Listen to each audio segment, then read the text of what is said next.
बहुत ही mental torture, physical torture, domestic violence type इस सब से मैं गुजरी हूँ। 2 साल मैंने अपना बर्बाद किया, पर अभी मुझे इफ़ेक्ट नहीं होता है क्योंकि मैंने अपना फोकस क्लियर रखा है, जो कि मेरा पहले का ड्रीम था। चीज़ दिखाना चाहती हूँ और वो है मैं जो वीडियो स्टार्ट करने से पहले, सब कुछ शेयर करने से पहले, I want to tell you something. Actually I want to share you guys that मेरा एक बहुत ही बिटर सा पास्ट है, तो जिसकी वजह से मेरा इतना लेट हो गया है जो मेरा प्रिपरेशन का टाइम टेबल है, जो कि मैं अभी 21 के लिए प्रिपेयर करी हूँ, जबकि मुझे एक्चुअली 2018 और 19 में कर लेना चाहिए था, बट कुछ प्रॉब्लम की वजह से नहीं हो पाया। तो 2018 में मेरी शादी हो गई थी। यू नो दैट जो अगर घर का प्रेशर, फैमिली प्रेशर, बर्डन बहुत ज़्यादा होता है लड़कियों के लिए। तो आसाम में मैं स्मॉल टाउन से बिलोंग करती हूँ, तो जैसे कि आप सब जानते हैं, तो ऐसा हो गया था। पर बहुत ही mental torture, physical torture, domestic violence type इस सब से मैं गुजरी हूँ। तो 2 इयर्स के करीब मैं डिप्रेशन में थी, और इसके बाद मैंने डिसाइड किया नहीं, जो मुझे अभी करना है कि मेरा जो ड्रीम था वो मैं फुलफ़िल करूँगी। तो मैंने फिर से स्टार्ट किया है। मैं मास्टर डिग्री किया है मैंने इंग्लिश लिटरेचर में, और अभी मैं एक प्राइवेट कॉलेज में जॉब कर रही हूँ, एक छोटी सी मेरे एक्सपेंसेस के लिए।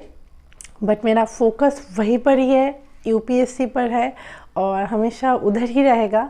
तो मैंने बहुत अपने आप को स्ट्रॉन्ग किया है कि मुझे इस लाइन पे आना है, सब भूल के, डिप्रेशन से निकाल के मैंने खुद को यहाँ पर लाई हूँ। तो आई होप कि मेरा ये जो बात है आप लोगों को भी थोड़ा इनकरेज कर पाए कि लड़की हैं इसलिए हम कुछ भी सहते रहे, that's it not the option at all. तो आप लोग प्लीज़ अपने आप पे बिलीव रखो और भरोसा रखो। जब यूपीएससी प्रिपरेशन के लिए निकल रहे हो तो प्लीज़ एक बात याद रखिए कि लोग क्या बोल रहे हैं, क्या कर रहे हैं आपको लेकर, कितना क्रिटिसाइज़ कर रहे हैं, प्लीज़ इग्नोर इट, क्योंकि क्रिटिसिज्म तो पार्ट है हमारे लाइफ की। और आपको तो मैंने जो अपना स्टोरी बोला कि एक लड़की के ऊपर क्या बीतती है जबकि सोसाइटी में ऐसा कुछ हादसा हो जाता है एक लड़की के साथ, इतना कुछ सुनने को मिलता है। पर पहले मुझे अफेक्ट करती थी, और 2 साल मैंने अपना बर्बाद किया, पर अभी मुझे अफेक्ट नहीं होता है क्योंकि मैंने अपना फोकस क्लियर रखा है, जो कि मेरा पहले का ड्रीम था बचपन से लेके। तो मैं बस वहीं पे फोकस कर रही हूँ। तो आप लोग भी यही कीजिए, कितना भी कुछ बोले प्लीज़ इग्नोर इट, क्योंकि वैसे आपका ही नुकसान होगा। और हमें अपना नुकसान तो करना नहीं है, हमें अपने लिए जीना है। कौन क्या बोल रहा है, क्या कर रहा है, इससे हमें क्या। तो इसलिए आप अपना स्ट्रेटेजी क्लियर रखें, फोकस क्लियर रखें, और प्लीज़ आप फोकस मत हटाइए। अगर फोकस हट गया, अगर आपके पास कुछ वजह नहीं बचा पढ़ने का, तो नहीं हो सकता। तो आप लोग एक वजह रखिए अपने आप कि आप क्यों इस प्रिपरेशन में निकलना चाहते हैं, क्यों आप आईएएस बनना चाहते हैं, क्यों आप आईपीएस बनना चाहते हैं। अगर आपके पास रीज़न सही हो तो कभी भी आपका मन नहीं उठेगा पढ़ाई से। जैसे कि आप सबको पता है, यूपीएससी बहुत ही फास्ट सिलेबस है यूपीएससी एग्ज़ाम की, जो कि हम 1 साल में, 1 ईयर में कंप्लीट नहीं कर सकते हैं। उसके लिए मिनिमम 2 to 3 इयर्स चाहिए अगर अच्छे से आप कंप्लीट करना चाहते हो। पर हाँ, अगर आप हार्ड वर्किंग हो तो फिर 1 ईयर सफिशिएंट। तो मैं इतनी ब्रिलियंट स्टूडेंट नहीं थी स्कूल से लेकर कॉलेज तक, मास्टर तक, but I believe in hard work.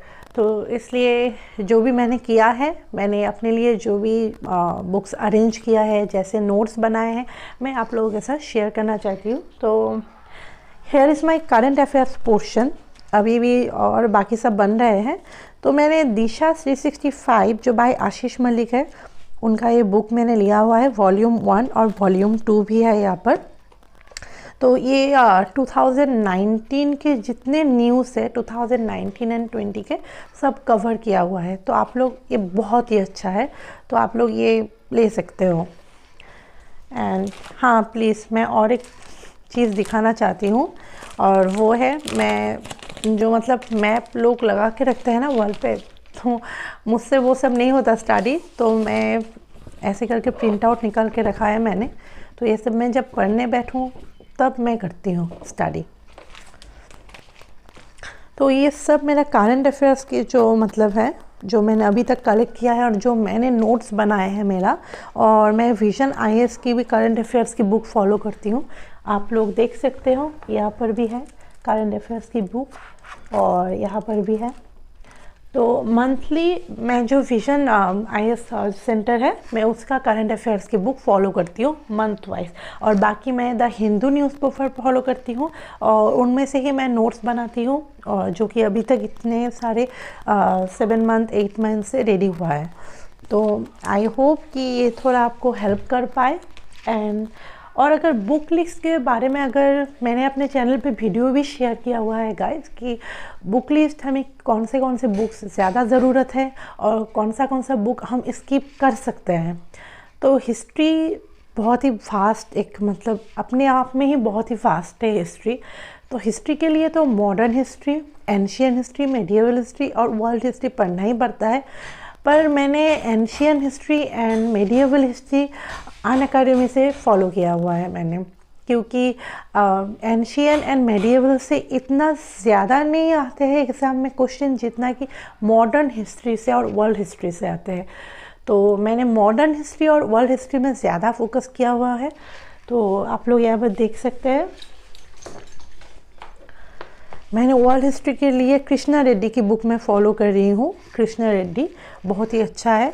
और मैं मॉडर्न हिस्ट्री के लिए, आप देख सकते हैं यहाँ पर, मैं चाणक्य अकादमी की जो बुक है कोचिंग सेंटर की, वो फॉलो कर रही हूँ। और बाकी आर्ट एंड कल्चर के लिए आप देख सकते हैं यहाँ पर नितिन सिंघानिया की बुक मैं फ़ॉलो कर रही हूँ। और साथ ही साथ चाणक्य आईएएस अकादमी की भी बुक फॉलो कर रही हूँ। उसके साथ साथ इंटरनेशनल रिलेशंस के लिए मैं बाई पवनीश सिंह जो बुक है, मैं वो फॉलो कर रही हूँ इंटरनेशनल रिलेशनशिप के लिए। जितने भी सब्जेक्ट्स हैं लाइक इकोनॉमिक्स, एनवायरनमेंट, ठीक है, जितने भी सब्जेक्ट है, आर्ट एंड कल्चर, हिस्ट्री, मैंने ज़्यादातर चाणक्य आईएएस एकेडमी की बुक फॉलो किया है। मैंने वहाँ से स्टडी मटेरियल कलेक्ट किया है मैंने, तो आप लोग भी कर सकते हो। तो मैंने ज़्यादातर, आप देख सकते हैं कि मैंने एनवायरनमेंट के लिए जो बुक फॉलो किया है डॉक्टर आर कुलर का, और इकोलॉजी के और एनवायरनमेंट के लिए मैंने चाणक्य की भी बुक फॉलो किया है मैंने, और नोट्स बना के मैं रख देती हूँ। अब जियोग्राफी भी मैंने चाणक्य से ही फॉलो किया है मैंने, तो जितना भी, क्योंकि मुझे वो इजी लगता है। और यहाँ पर जितना भी एथिक्स, इंटीग्रिटी, एप्टीट्यूड जितना भी है, सब मैंने चाणक्य से ही फॉलो किया हुआ है। एंड एनसीईआरटीज़ मेरा, जो आप ये देख सकते हो यहाँ पर जितना भी है, सब एनसीईआरटीज़ के हैं। मैंने पहले एनसीईआरटीज़ कंप्लीट किया है। मैंने क्लास 6 से 12 तक नहीं किया है बिल्कुल भी, क्योंकि वो बहुत बेसिक सी चीज़ है जो कि हमें पता होती है। तो मैंने क्लास 8 to 12 मैंने फॉलो किया है। तो आप प्लीज़ पहले, अगर यूपीएससी प्रिपरेशन में आप निकल रहे हो, तो प्लीज़ आप पहले एनसीईआरटीज़ कंप्लीट कर लो, वरना बहुत ही ज़्यादा दिक्कत होती है। और मैंने पॉलिटी के लिए, हाँ आप यहाँ पर देख सकते हो, पॉलिटिकल थ्योरी में टेक्स्ट बुक मैं जो क्लास 11 की यूज़ कर रही हूँ, और इसके बाद क्लास 9 की, क्लास 12 की, और चाणक्य, और साथ ही साथ जो कि हमारे लिए बहुत ही ज़्यादा इम्पॉर्टेंट है, Indian polity by M Laxmikanth. तो इस सेल्फ स्टडी क्या सफिशिएंट है? तो येस, ऑफकोर्स, अगर आप घर में हार्ड वर्क करते हो, और आजकल तो बहुत ही ज़्यादा ऑनलाइन ऐप हो गए, इतने अच्छे तरीके से वो लोग सिखाते हैं कि हमें कोचिंग सेंटर की ज़रूरत नहीं होती है। और अगर आप पूरे दिन में अच्छी तरह हार्ड वर्क करते हो, तो ये बिल्कुल भी इतना टफ एग्ज़ाम नहीं है, अगर आप हार्ड वर्क में बिलीव करते हो तो।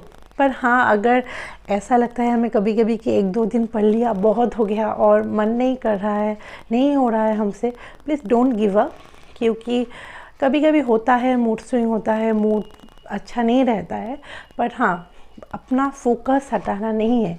जो कि हमारा फोकस है उसी पे ही हमें स्टिक रहना है, फिर जाके हमारा जो ड्रीम है वो फुलफ़िल हो पाएगा। अगर हम फोकस हटा देते हैं तो कभी फुलफ़िल नहीं हो पाएगा। इसलिए फोकस आप जहाँ है वहाँ पर ही फोकस रखिए।